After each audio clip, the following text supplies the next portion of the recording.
Yes, leave it to Samsung to pretty much bring Jarvis on board to announce the Galaxy S25 Edge at Unpacked. Obviously, as expected, new leaks have emerged of the iPhone 17 Air because, Unpacked. Reports have Samsung's TriFold ready for a launch along with its next batch of foldables. New information cast doubt on the iPhone 16e, and instead it's back to the basics we knew. And yes, Samsung's AR glasses might not be ready just yet, but they're pretty much confirmed to be coming. I'm Jaime Rivera. We've got 5 topics today, pretty much taken over by 2 companies, and it's back here from San Jose as well. This is Tech Briefing. Let's begin with Samsung, because the one more thing we got at Unpacked is not what we were expecting, but more on that later. The thing is, what we heard is that we'd get the company's new AR glasses, at least to be teased at the event, but no, that wasn't the case. We did get to see Project Muhan on display, but when I say on display, it's literally unreachable, and just for people to take photos and video of it. So obviously, yes, you bet that most of us that have been covering rumors have a ton of questions. Well, there is a sort of light at the end of the tunnel. Samsung's mobile CEO Tien Roh did come on record to talk about it on a recent interview with Bloomberg. Within, he did confirm that Samsung and Google have partnered to develop a pair of AR glasses, and yes, this goes beyond what we already have seen from Project Muhan and Android XR and absolutely all the announcements we saw a couple of months ago. Sadly, details weren't really provided, but Roh did state that both companies aim to achieve their desired quality and readiness as quick as possible. But then, you bet this project comes on the wake of Meta's Orion, and listen, sure, we know Orion is not really meant for consumers, but they did do a good job at showcasing the potential, and keep in mind that there are reports of Meta already working with Ray-Ban to develop a future pair of these smart glasses now with an embedded display, though not necessarily sure about AR capabilities. Regardless, according to Bloomberg, Samsung and Google's AR glasses are expected to launch as part of Google's broader Android XR ecosystem, but now the question is when. Curious to know what you think about this in the comments. Do you actually even care? I really do if they could pull off the looks. Now, speaking of devices that we're waiting for, let's continue with Samsung, but now switching to the crazy stuff we expect sooner than that. Samsung was reportedly already preparing to launch its highly anticipated TriFold smartphone because Huawei shouldn't drain all the spotlight with its Mate X-T. Thing is, unlike Huawei's design, where part of the screen, which is fragile, is exposed at times, Samsung's TriFold design will feature a unique mechanism that protects the display when folded. That being said, in typical early adoption fashion, don't expect many of these units to be produced. We hear that there will be as low as 200,000 units at most in the market. What does have me optimistic is that a new report from South Korea claims that the new TriFold is set to debut in the 3rd quarter of this year, meaning we could see some sort of announcement between July and September, and exactly, I know what you're thinking. This launch window aligns with Samsung's annual foldable event, where we're also expecting the Galaxy Z Fold 7 and Galaxy Z Flip 7. Now, production for this TriFold is reportedly beginning within the 2nd quarter, around late April, according to sources, and as for what other things this device is special for, we hear the display unfolds to a crazy 10 inches, turning it pretty much into a more usable tablet. Now, along with the TriFold, the Z Fold 7 and Z Flip 7, we even hear of a Z Flip FE, bringing a more affordable price point to this lineup. Let me know if you're excited about any of these devices, because for me, it's actually a more affordable option, but I do think that all of them should be that. Now let's switch to Apple for a couple of segments, starting with the iPhone SE, and notice I am using the older name. We have new reports from none other than Evan Blass, which challenge a bit of what we heard of the iPhone SE that's incoming.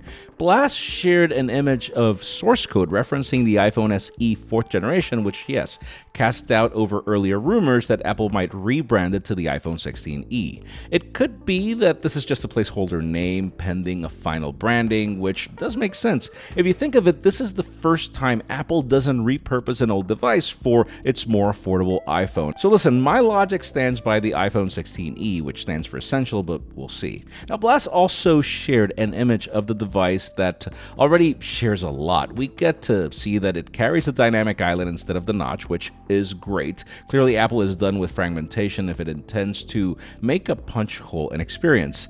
There still are enough conflicting rumors to claim otherwise, so we'll just have to take it with a grain of salt, though.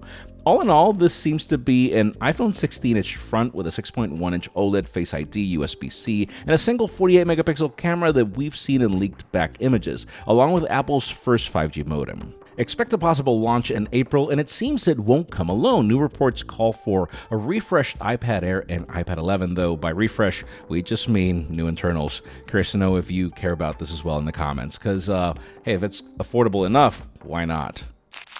And of course, if Samsung announces a new slim phone, which we're just about to talk about, you bet Apple rumors were going to intensify. Great timing, right? Anyways, a new leak from known tipster Majin Buu has sparked fresh speculation about that ultra-thin iPhone 17 Air. This time we get to see alleged images of the rear shells, and yeah, they're different. They have a distinctive pill shape at the top that, of course, looks like the Nexus 6P that I miss as much as you do. The design does appear to feature a single rear camera on the left side, an LED flash next to it, and a microphone hole at the right. The device is expected to feature a single camera, but we assume the rest of the module is to provide some sort of periscopic functionality, maybe, because we hear one camera will have multiple functions. And yes, I know we also have leaks of a singular camera on the iPhone SE, but listen, the last thing I feel Apple will do is to launch a cheap iPhone with an all-new design that is somewhat better looking than the current devices we have on the lineup. Now, yes, the images are blurry and pixelated enough for skepticism, but we'll see. According to Ming-Chi Kuo, this iPhone 17 Air will be the slimmest at 5.5 millimeters thin, but then we have compromises due to its size limitations. Apparently, it will have a single speaker, no SIM card slot, even internationally, the base A18 chip instead of the A18 Pro, which already makes us wonder about the always-on display, and also the smaller battery. The display is expected to be of 6.6 inches diagonal, a dynamic island, Face ID, 8 gigs of RAM, and obviously Apple Intelligence. Now, I'm curious if you'll be willing to pay more for an iPhone with compromises in the comments.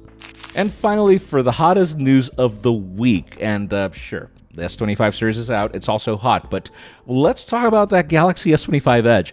I told you that whatever one more thing we'd get at the event we didn't know about, and that would be a story for another video. We were all just sitting in the audience, minding our own business, the event was over, and then out of the blue we hear what sounded like Paul Bettany's Jarvis, and boom, new phone. The announcement was pretty crazy cool, but the phone is nothing like the rumors. I mean, we heard 3 cameras before and we only saw 2, and the protrusion in that camera hump is crazy pronounced. Still, Samsung had it on display next to thicker blocks they claim to be the Galaxy S24 and S25 footprints, just for us to see how much thinner this phone was.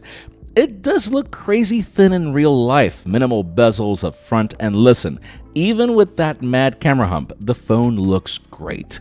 This is clearly what Huey Lee told us back when we met him at Design Studio, that it would take him years to come up with something cool and new, and well, if you noticed, he was even in the Unpacked presentation talking about the Galaxy S25 series. Now sadly, even if I spent the next 2 days with Samsung, they did not really share more information. New reports claim that we should either expect it in Q2 or Q3, but I think earlier to not steal the foldable thunder we already talked about. I'd say early Q2, if anything. Other reports claim a 6.6-inch display, the Snapdragon 8 Elite for Galaxy, 12 gigs of RAM, and 256 gigs of storage at the base. Now, as for that massive camera, yes, it's because it's the 200 megapixel ISO cell on board as the primary, and then we have a 50 megapixel 3.5 times telephoto, which, yes, already has me wishing that primary is wider than average. Even 20 millimeters would be good enough. But anyways, in today's question, let us know. What did you think about that Galaxy S25 Edge? Did it make you think twice about considering any other Galaxy S25? Because listen, I've been testing this Ultra for the last 3 days, and it's gonna be hard for me to want to switch away from this phone, but that's a story for my review, which is coming soon. Leave us a comment down below, we'd love to know your opinion. Friends, again, Tech Briefing is a work in progress, but for us to continue into the next phase, we need your support. But it's the good kind of support where all we ask is for you to like, subscribe, comment, get into the conversation, which is always great. Tell your friends I started a new channel, and also follow me on social media, which is also of huge support. Tech Briefing alone is the work of 3 people, so we really hope you like what you see. I'm Jaime Rivera. Thanks so much for watching. We'll see you on the next one.